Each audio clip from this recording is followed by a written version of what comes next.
Hey everybody, Dustin DePirac here, columnist Jeremy Price, hanging out in the Verizon Center with this pretty sweet, cool blue backdrop.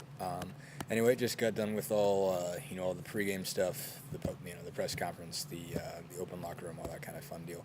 And first thing that I think everybody's talking about with this one, in terms of the matchup, in terms of what everybody's looking at with Indiana-Syracuse, I think everybody's just got to talk zone. Nobody's really, Tom Crean pretty much admitted, we haven't seen anything like this. The rest of the guys said, we haven't seen anything like this. Teams have played zone against us before, but not long and not necessarily that particularly well. It's been limited possessions all year. They've got good numbers against it for what limited time they've played. I think it's, Tom Crean said 1.25 points per possession. That's healthy. That's better than what they do on their average, and they lead Division I in points per possession. But they just don't see this. You don't see any team that they've seen that's played zone has done it sort of as a gimmick, as sort of a change of pace situation. Syracuse does this. This is what they live by. And frankly, Indiana's got to is trying to figure out how exactly to go against a team that does it that well and that often. And it's a unique zone, too. I mean, it's not just your typical 2-3 that any old team plays. I mean, it's got a lot of variations. I mean, one thing when you do something or specialize in something like Syracuse does is you can put a lot of wrinkles into it. You have a lot of things that you do over the years differently, and you can have a lot of different ways to play it depending on your matchup and what you're trying to take away from teams and things like that. So there's a lot of variety to that zone. It's not a very simple type of zone, and there's a lot of keys to it, but I think the biggest one I would say is just ball movement. You keep the ball in one place or on one side of the floor, and they will trap you, and they will swarm on you, and they will find a way to cause turnovers. Everything in Syracuse is very long. This group is incredibly long.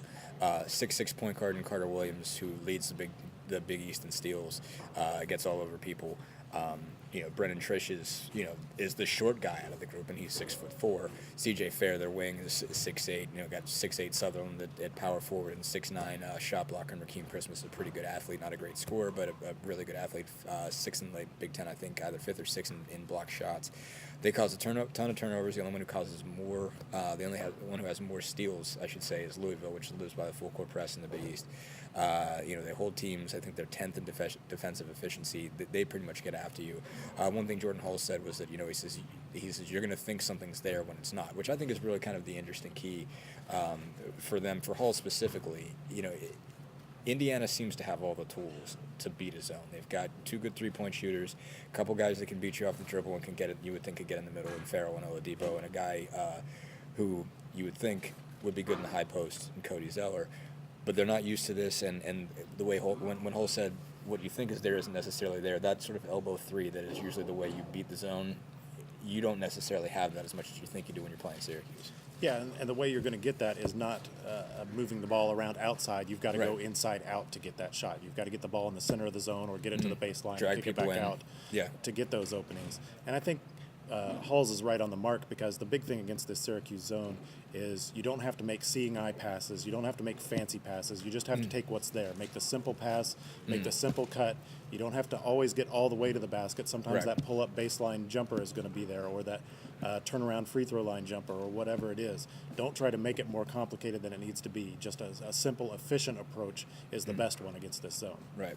The guys I look at this and think are the biggest keys are, to me, Watford and Zeller. Watford number one, because at least where Hulls might have a hard time getting that shot up against guys with that much length, with that much height. Watford's 6'9", and he can pull up and hit it. I think just over top of it, and I think that's huge. They're going to have to hit some shots. They're not going to be able to win this game if they don't hit some threes. And two for me is Cody Zeller being able to operate out of that high post.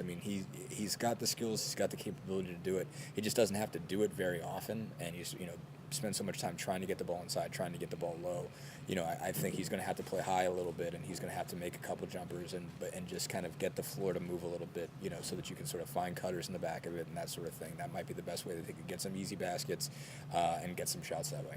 Yeah, and Cody Zeller is a very good passer, so I think he can excel there. And this Indiana team has a couple of excellent baseline cutters in Will Sheehy and Victor Oladipo. Yeah.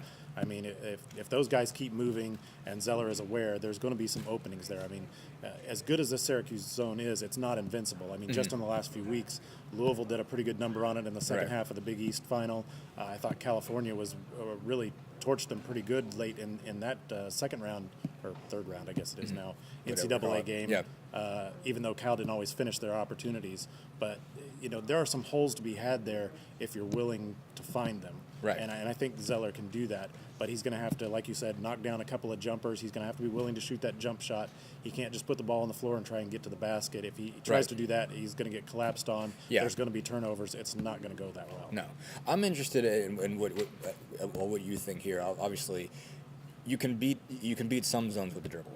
Do you think you can beat this one with the dribble, and does Yogi Ferrell and Victor Oladipo make a difference here in terms of just being able to get to the ball in the middle here, or is that too much, and is that a recipe for turnovers?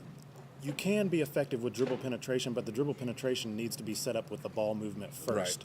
Right. Did you spread them out and you get a crease? Right. In a lot of zones, sometimes the dribble penetration is what opens up the kick out. And against a zone like Syracuse, I feel like the ball movement is what's going to open up the dribble penetration. So it's kind of a little bit backwards in that sense. They did talk about that at length, and they need better ball reversal, better ball movement. When they get that, that's when they've been really good. Tom Crean has said that all year, that ball reversals, ball movement, not keeping it on one side, moving it from side to side, getting teams to run around is what gets them good shots, because they have usually have five guys that you have to defend on the floor at any point in time, and that's what makes it tough on a defense, is having to guard all those guys as the ball is constantly moving. Certainly against the zone, that's something that they're going to need to do and do well. The one I guess edge where Indiana still has is, Syracuse got some scorers, obviously C.J. Fair, Trish, Sutherland, those guys, but they turn it over too. Yes, they do, and their decision making has not always been the best this year, and Indiana definitely needs to take advantage of that. Any points they can get in transition, whether it's off turnovers, getting defensive stops and getting runouts. Rebounding we haven't touched on that yet, but that is crucial Huge. in this game, because if you let Syracuse pound the offensive boards, then Indiana's really going to struggle. Right. No, they got to take advantage of them when they can. Louisville obviously did that. Louisville's better at causing turnovers than anybody. I don't know if they rank one in the country, but they've got to be up there with VCU and teams like that. But that's how they were obviously able to cause the Syracuse collapse in the Big East tournament. That is the reason why we're here and not in Indianapolis anyway. The couple, obviously some interesting stories coming out of this one. Victor Oladipo's home. He's not necessarily embracing it as much, or at least he's not acting like he is. He's just acting like, this is a business trip. I'm not going to make a huge deal about this. Yeah, my friends are going to be here. That's cool. But, it puts him in, I think, an interesting situation of he had a pretty big media crush. It was kind of a war to get in there and talk to him at the, in the locker room today. But what effect do you think that's going to have on him? Do you think this is something that helps him sort of, inspires him, just the fact that he's here and he's home, or is it something that's going to be more of a burden, or do you think it's going to have any effect at all?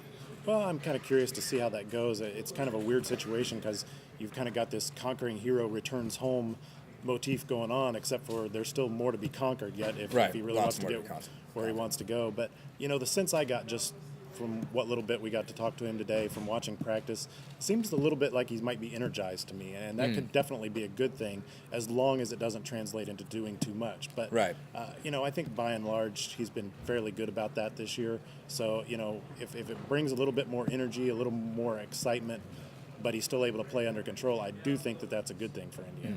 I was interested in something he said. He somebody asked him about the Temple game, and he said, it was like, it was like ghosts had control over our minds or something like that. That's what he said. He's Victor. He's entertaining. But it was interesting that some of the guys, kind of looked at it that way, that they looked like it was sort of an out-of-body experience, Temple, and they were just lucky to have won it. I don't know. I guess that's at least a good sort of confident way to look at it. It's one they can get past. I watched that game and wondered, okay, does this mean fatigue is set in? Does this mean that they're out of gas and the time is running out, that they're on fumes? What impression did you get about that from those guys today? The sense I got about the Temple game was really that the overall feeling is that was kind of an aberration, that it was just kind of one of those games where they kind of got out of character and got out of step, and they didn't get themselves back into where they needed to be as soon as they needed to be. They basically let Temple dictate too much to them, which we talked about that a lot last week. And I think maybe that's a good thing, for a lesson for them to learn, that if you allow the other team to dictate what you're going to do, because you're going into this game against Syracuse, if you allow Syracuse in that zone to dictate the way you play and the way you attack this game, then Syracuse is going to win. Right, obviously. So 1-0 is going to be really interesting. I think this is obviously every step they make is bigger every game. at this point just sort of really feels huge for this group. It does seem like they're playing with a weight. I think I've said this before. It feels like everybody's senior year. But they seemed to have a little bit more bounce to them today, I thought. I don't know if that means anything or not, but at least, they get out, get to D.C., and start playing games that, every win takes them a big step forward. And someplace, any win they get from this point is somewhere they've never been before. Exactly. I mean, there's a chance to take that next step that they didn't get to last year. So. Yep.